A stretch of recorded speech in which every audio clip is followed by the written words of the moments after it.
اس پاک خاتون کے پاس اللہ کا فرشتہ آیا اور کہا، اے کنواری مریم، اللہ تجھے ایک نیک اولاد عطا کرنا چاہتا ہے۔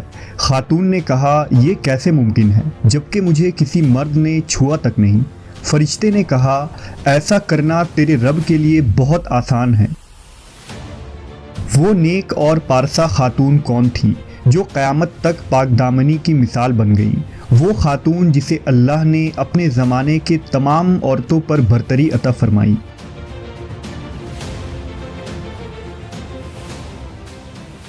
حضرت بی بی مریم علیہ السلام کے والد کا نام عمران اور والدہ کا نام حنہ تھا۔ حضرت عمران حضرت سلیمان علیہ السلام کی اولاد میں سے تھے اور ان کی اہلیہ حنہ داؤد علیہ السلام کی اولادوں میں سے تھیں۔ حضرت عمران بنی اسرائیل میں بڑے عابد، زاہد اور عالم تھے، اس لیے مسجد اقصی کی امامت لوگوں نے آپ کے سپرد کی ہوئی تھی۔ حضرت حنہ کے ہاں اولاد نہ تھی۔ ایک روز آپ نے ایک درخت کے سائے میں ایک چڑیا دیکھی جو اپنے بچے سے پیار کر رہی تھی اور اسے دانہ کھلا رہی تھی۔ یہ منظر دیکھ کر آپ کا دل بھر آیا اور آپ نے بارگاہ الہی میں اولاد کے لیے دعا کی، لہٰذا اللہ نے آپ کی دعا قبول فرمائی۔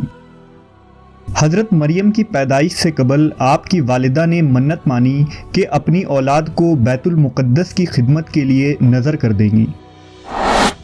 بنی اسرائیل کے یہاں یہ روایت تھا کہ جو لڑکا اللہ کی نظر کر دیا جاتا تھا وہ نہ شادی کرتا تھا نہ دنیاوی مشاغل میں دلچسپی لیتا تھا، صرف عبادت گاہ میں خدمت کرتا اور خود عبادت میں مشغول رہتا تھا۔ لہٰذا حنہ نے اللہ سے بیٹے کے لیے دعا کی تھی، لیکن ان کے ہاں بیٹے کے بجائے بیٹی کی پیدائش ہوئی۔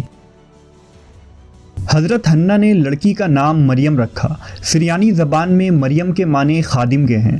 چونکہ آپ مسجد اقصی کی خدمت کے لیے وقف کر دی گئی تھی، اس لیے یہ نام موزوں سمجھا گیا۔ حضرت مریم کی ولادت سے قبل ہی آپ کے والد وفات پا گئے، اس لیے حنہ نے ولادت کے بعد آپ کو ایک کپڑے میں لپیٹ کر بیت المقدس کے علماء کے سامنے پیش کر دیا تاکہ وہ انہیں اپنی کفالت میں لے لیں۔ جب حضرت مریم بیت المقدس میں لائی گئیں تو مجاوروں کے درمیان اختلاف پیدا ہو گیا۔ ہر کوئی خود کو آپ کا زیادہ حقدار سمجھتا تھا۔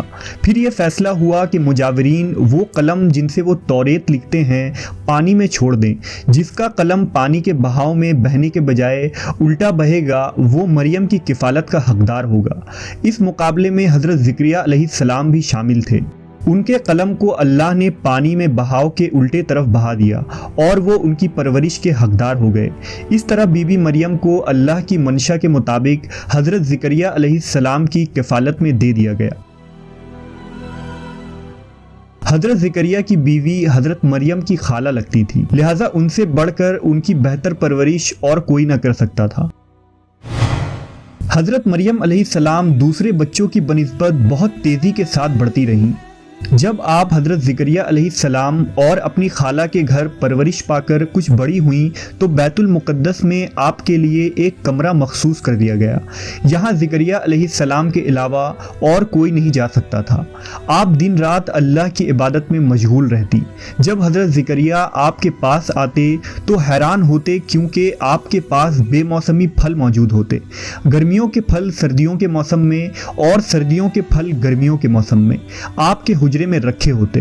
جب حضرت زکریا علیہ السلام حضرت مریم سے پوچھتے کہ یہ پھل کہاں سے آتے ہیں، انہیں کون دے جاتا ہے، تو حضرت مریم فرماتی، اللہ کے پاس سے۔ اللہ نے بی بی مریم کو پسندیدہ اور مومنہ بندی میں شمار کیا تھا، جیسا کہ سورہ آل عمران میں ارشاد ہوا، اور جب فرشتوں نے کہا، اے مریم، بے شک اللہ نے چن لیا ہے تمہیں اور خوب پاک کر دیا ہے اور پسند کیا ہے تمہیں سارے جہان کی عورتوں سے، اے مریم خلوص سے عبادت کرتی رہو اپنے رب کی اور سجدہ اور رکوع کرنے والوں کے ساتھ۔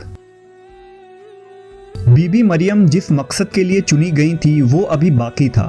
آپ دن رات اللہ رب العزت کی عبادت و ریاضت میں مشغول رہتی تھیں، یہاں تک کہ بنی اسرائیل میں یہ مشہور ہو گیا کہ بی بی مریم نہایت ہی عبادت گزار، پاکیزہ اور متقی خاتون ہیں، اور لوگ آپ کا بہت عزت و احترام کرنے لگے۔ پھر وہ وقت آیا جب جبرائیل علیہ السلام حضرت مریم کے پاس تشریف لائے۔ بی بی مریم ایک غیر مرد کو اپنے حجرے میں دیکھ کر پریشان ہو گئیں۔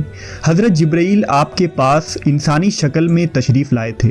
حضرت مریم آپ کو دیکھ کر بولی، اگر تو کوئی خدا ترس انسان ہے تو تجھ سے خدائے رحمان کی پناہ مانگتی ہوں۔ حضرت جبرائیل آپ کو تسلی دیتے ہوئے اور پیغام الہی سے باخبر کرتے ہوئے فرماتے ہیں، میں تو تیرے رب کا فرس داتا ہوں اور اس لیے بھیجا گیا ہوں کہ تجھے ایک پاکیزہ لڑکا دوں۔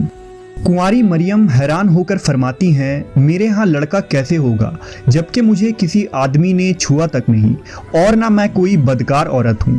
حضرت جبرائیل نے کہا، ایسا ہی ہوگا، تیرا رب فرماتا ہے کہ ایسا کرنا میرے لیے بہت آسان ہے اور ہم ایسا اس لیے کریں گے کہ اس لڑکے کو لوگوں کے لیے ایک نشانی بنائیں اور اپنی طرف سے ایک رحمت، اور یہ کام ہو کر رہنا ہے۔ حضرت جبرائیل نے بی بی مریم کے گریبان میں پھونک مار دی جس سے آپ کا حمل ٹھہر گیا۔ جب حضرت مریم حاملہ ہوئیں تو یہ خبر بنی اسرائیل میں عام ہو گئی کہ حضرت مریم حاملہ ہو گئی ہیں۔ اس پر بہت سے لوگوں نے زکریا علیہ السلام کے گھر آنا جانا بند کر دیا اور آپ پر الزام بہتان لگانے لگے۔ حضرت مریم بیت المقدس سے نکل گئیں اور دور ایک مقام پر جا کر ٹھہری۔ آپ اس مقام پر تنہا رہ رہی تھی کہ ایک دن آپ کو درد ذہ شروع ہو گیا۔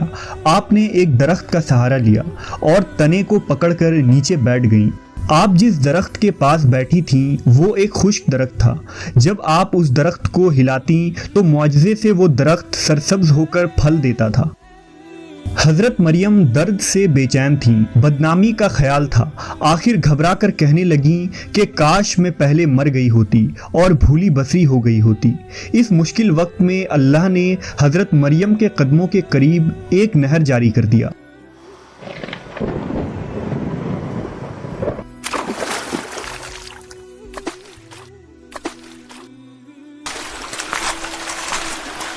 اور ندا آئی کہ پانی پیو اور کھجور کھاؤ تاکہ جسم کو تقویت پہنچے، پھر اپنی اولاد کو دیکھ کر آنکھوں کو ٹھنڈک پہنچاؤ۔ اسی عالم میں حضرت عیسیٰ علیہ السلام کی پیدائش ہو گئی۔ آپ اپنے بیٹے کو لے کر قوم کے پاس آئیں۔ قوم کے لوگ آپ کے گود میں بچہ دیکھ کر غضبناک ہو گئے اور الزام لگانا شروع کر دیا۔ ہر طرف سے لوگ تانا دے رہے تھے۔ حالت زار تنگ ہو گئی۔ تب مریم علیہ السلام نے بچے کی طرف اشارہ کرتے ہوئے کہا کہ اس بچے سے بات کر لو، تمہیں تمہارے سارے سوالات کے جواب مل جائیں گے۔ سرکش لوگوں نے کہا، بھلا یہ دودھ پیتا بچہ ہمارے سوال کا جواب کیسے دے گا؟ اچانک عیسیٰ علیہ السلام نے بولنا شروع کر دیا۔ بچے نے کہا، بے شک میں اللہ کا بندہ ہوں، مجھے اس نے کتاب دی ہے اور مجھے نبی بنایا ہے اور مجھے بابرکت بنایا ہے جہاں کہیں ہوں، اور مجھے نماز اور زکوٰۃ کی وصیت کی ہے جب تک میں زندہ ہوں، اور اپنی ماں کے ساتھ نیکی کرنے والا، اور مجھے سرکش بدبخت نہیں بنایا، اور مجھ پر سلام ہے جس دن میں پیدا ہوا اور جس دن مروں گا اور جس دن زندہ کر کے اٹھایا جاؤں گا۔